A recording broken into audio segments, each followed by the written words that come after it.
pagtungo ngayong araw sa lungsod ng Pasay ng Lab for All o Laboratorio, Konsultasyon at Gamot para sa Lahat.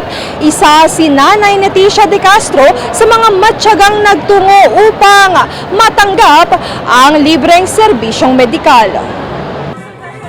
Napakahalaga po sa akin. Kagaya po namin mga senior na, iyan kailan namin yan. Sa inisyatiba ng unang ginang Luis Lisa Araneta Marcos at ng kampanyang Bagong Pilipinas, layo ng Love for All na ibaba o ilapit ang mga programa at serbisyo ng pamahalaan sa mga Pilipino. Nandito po kami para itupad yung pangako ng asawa ko. Sabi kasi ng asawa ko sa SONA niya, we should bring government services closer to the people. Ang bawat Love for All mobile clinic ay nahati sa 4 na dibisyon.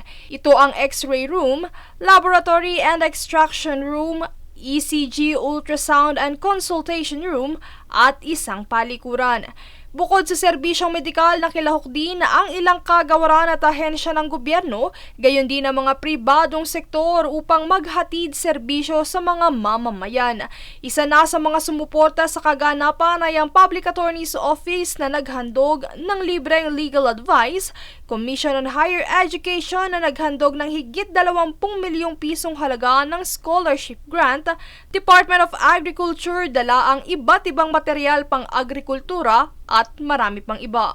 Tinatayang higit sa 2,000 mga residente ng Pasay ang nahandugan ng tulong kung saan lubos itong pinasalamatan ng alkalde ng lungsod na si Imelda Emmy Calixto Rubiano. Oo, nagkakadugtungan at nagtutulungan ang national agencies, pati po ang local government para po ang mga pagkukulang namin ay magkaroon po ng kadugtong upang masagot ang pangangailangan ng aming mga kababayan. Samantala, ilang mga guest performer din ang nagtanghal ng mga awitin at sayaw para magbigay saya sa mga Pasayenyong dumalo sa kaganapan. Ang Pasay ang huling destinasyon ng caravan para sa taong ito at magpapatuloy pa sa susunod na taon.